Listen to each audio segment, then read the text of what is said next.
Now, Roe and Roper.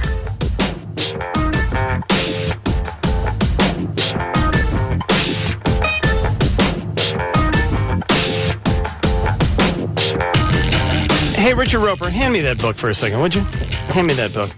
This is. I'm Becoming Your Bitch by handing you Becoming China's Bitch. Yes, this is a book. Fine. This is a book. It showed up in our office, and it's called "Becoming China's Bitch," and 9 more catastrophes we must avoid right now. Yeah. No book ever screams "Read me now." It's a great title, and it's a huge bestseller. It's doing very well. Yeah, and, it just opened on the. It opened at number 1 on one of those lists. I've been reading it, and it's a great read. Fascinating stuff. And basically, it's a Goldman Sachs guy, a former Goldman Sachs guy, who knows a little something about the way that the international markets work and money and all the rest of that. Who decided, you know what, he's had it pretty much up to here, and I'm doing that thing where my hand's way over my head. There. With the way that politicians are trying to dumb down the arguments about the economy and where our play here is in the global system, because they make the assumption, and this is something that drives me nuts. Politicians make the assumption that we're not smart enough to be able to understand what they're talking about. And that they can manipulate the information in such a way as to make us, just go along with whatever argument it is, because they're going to go to the dumb guy explanation for it. And yet, it is an incredible disservice to we as American citizens and to the U.S. economy as a whole. And then the next thing you know, we're China's bitch. Peter Kiernan, who is the author of this, is on the Super Celebrity Hotline. It is an honor to have you, sir. It's a privilege to be with you both. And, Roe, we met. You've been great to the Christopher Reeve Foundation, where I spend a lot of time. I want to start off by thanking for all your support there. You know what? It's a great organization. And I've said this before at events I've done, and I've said it on the air before. We're going to cure, one day, America is going to cure paralysis. And it's because of the Christopher Reeve Foundation. And can I start, Ro, if you don't mind, by asking Peter about that in specific, if you could tell a little bit about the anecdote you relay in the book about where you were and who you were with when George W. Bush made his announcement about stem cell research? Well, yes, I happen to be with Christopher Reeve, who is a childhood friend. We knew each other before anybody became anything, and that meant we could say the truth to each other, like only old friends can. Sure. And when we heard that this sort of bizarre solution where we'd allow 20 lines which are highly polluted and not very workable, and no other lines could be used of stem cell, Chris turned to me and he said, that guy just signed my death warrant. And, when somebody clarifies something in that way, it at least for me, it kind of calls you to move into action. Yeah, and thank you for all your work on that. But this book, first of all, can I just ask you, Peter, about the title for a second? This Sure. Becoming China's Bitch. I would imagine when you sat down with the publishers of this fine tome, I am certain over at TurnerPublishing.com, they probably went, really do we want to do this, or was it, hey, that's great, that's perfect, let's do it that way? No, you've got it right. I don't think anybody initially reacted to, boy, is this the greatest idea I've ever heard. Because, look, it's outside a lot of people's comfort zone. But what I said to them, I've been saying is, look, what the nation needs is a defibrillator.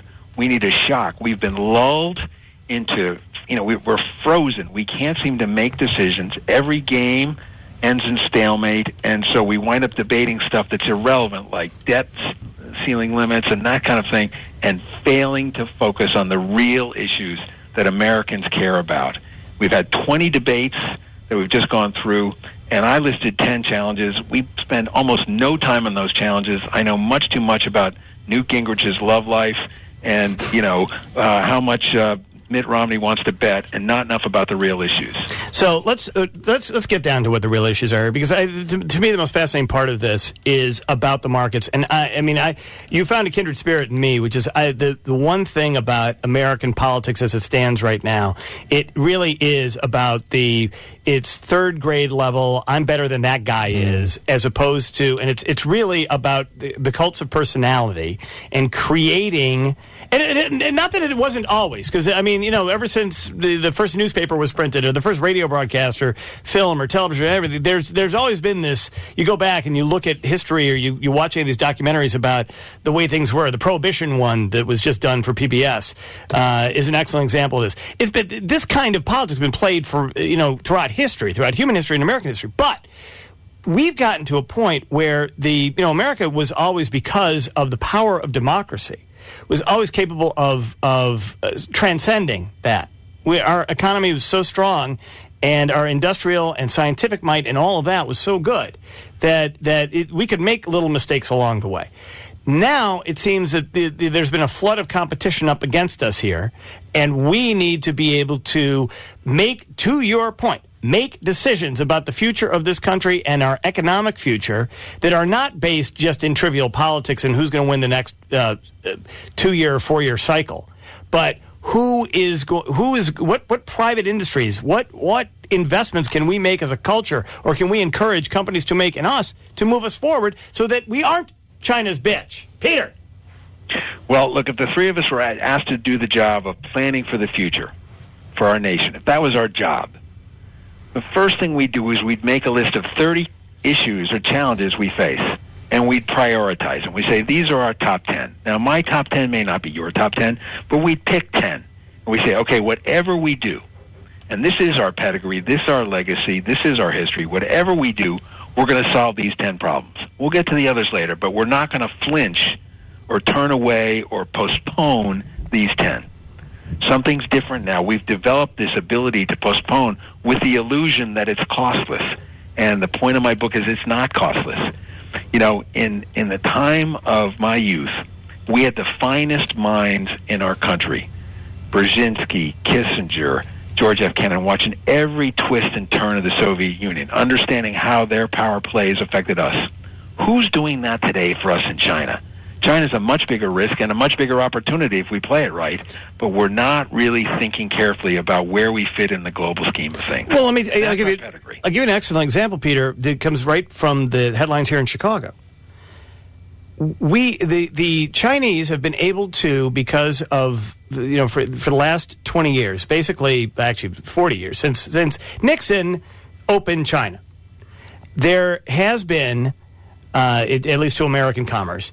They've done a very good job of charming American business, of moving industry over to buying our stuff and then selling us our stuff, and then actually convincing American industry to manufacture our stuff over there and then sell it back to us. And then by creating by completely they talk about us screwing around with our currency. They have a completely false currency in China. It is not based on anything other than what they say on that day it's worth. So they'll never let us know what the books are, so we don't really know for sure. And so they have manipulated their currency in such a way that they now, they're a ginormous lender to us, right? And so we owe them all this other money. We owe them all this interest on the debt. We're paying for a creation of a very robust Air Force and Navy for these guys that they did not have 20 years ago, that they're not going to have at the end of this decade because we paid for it with our own interest payments. And having done all of that, we have, out of our own headlines here in Chicago, the mayor of the city of Chicago, what does he do? He leaves after a decades-long reign here in Chicago, and he goes and he literally opens up an office in China to do international trading with them. I mean, they have co-opted our own politicians as well. Well, here's the point now, because everything you say I agree with.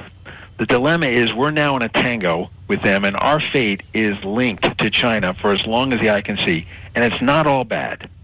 And that's the point I also want to make. You take the example, and it's a Midwestern company called General Motors, and last year, never heard of them. God bless those people, they fought back and became the #1 car company in the world. And I can't remember a comeback like that in our history. I mean, every person who works for General Motors ought to feel proud of the job they've done. Clawing back, they sold 9 million cars and became #1 in the world once again. The important point I'm making is of those 9 million cars, 2.6 million were sold to China. We have a relationship now. Our future as a superpower, economically and otherwise, is linked to China. We must understand them. If you go into a negotiation where you're kind of casual and you don't understand your counterparty, and they know everything about you, and the Chinese are thoroughly examining and investigating us, you're going to get out-traded. And that's my big concern, is we're just plain ignorant as a group, depend on China, and we've got to break that. We've got to break that unwillingness to face them as a party, as a counterparty. Well, and I mean, China's been a bit of a house cat for us, but the question is, will they grow up to be a tiger? And your point is that they are starting to get an emerging middle class. If they're able to buy General Motors products, that means that they have this growing middle class that will eventually want more freedoms and property rights and the sorts of things that have been, part of our history since 1776, that they then and years afterwards. I mean, obviously, we went through slavery and a bunch of other bad stuff, but certainly in the 20th century, our expansion in the 20th century was in an environment of freedom, a petri dish of freedom. Theirs is not. Will they demand that, and then what effect will that have? And that's the big strategic play here that we're not sure about. And look at how we're playing with them, with fiats, with other, not the Fiat car, but with other conflicts around the world. I mean, they're involved in Iran and Syria and all the rest of it. I mean, it's the question is, will we continue to live together, or will we turn on each other? Well, I think people are going to increasingly be asking the question, what's up with China? They won't let us put sanctions on Iran. They won't let us put sanctions at the UN or on the Security Council. We're trying to embargo anything going into Iran, and Iran is selling 20%, more than all of Europe combined, 20% of its oil to China. China's providing a backdoor to prevent us from doing what we want to do. China has decided, when you talk to people who are 40-something, who are running businesses there, they believe, their psychology is that they understand business and capitalism better than we do.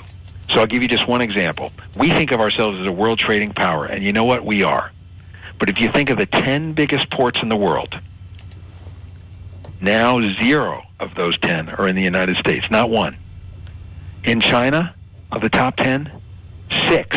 6 of the top 10 ports of the world are in China. And I was just in the port of Shanghai. It's so big, it's like driving to Chicago. It's like a city. If you took the top 7 ports in the United States combined, they're not as big as the port of Shanghai. They're betting their economy. They're betting their government. They're putting all their chips. That's their psychology. Whether, some people say maybe a bubble, and it may be. But in terms of where they're going full tilt, and their goal is in the G8 to be G1. All right. Well, the book is Becoming China's Bitch. And it's fun because you got kids in the house. They're going to laugh when they see the book. It might encourage them to read. They might think it's dirty. And 9 more catastrophes we must avoid right now. Peter Kiernan is the author. And Peter, actually have Meryl Streep on the back here, giving you a little snipe at the back of the book. She's an Academy Award winner. Yeah, she's been great. She's been absolutely fantastic. A great friend of the Reed Foundation, a great friend of me. So, good luck to you on the book. And it's certainly, I don't know, Rich. It's a terrific read. Yeah, fascinating stuff. And this is an important. Even if you don't agree with Peter on a lot of these things, at least it's an adult conversation, for God's sake, and you don't get that. It's an actual feast for thought, which we need more of. What I hope is that people can go in and discuss it without ruining the barbecue. There you go. Yeah, well, that's a separate issue. You haven't been to my barbecues. Once the drinking starts, Peter. That's when trouble starts. Yeah, there's trouble. I want to say one thing to your listeners. You guys are there in the tough times. You've been there for Chris Reeve in a way that's really remarkable, and I thank you. You're part of the solution, guys. Thanks. Fantastic. That's nice of you to say. Thank you very much, Peter. Appreciate it. Bye now. All right. Thanks, sir. I don't know why you'd have any problems at a barbecue if you say China, gay marriage, stem cell research, Constitution, some of the things he touches on in there. What could possibly go wrong?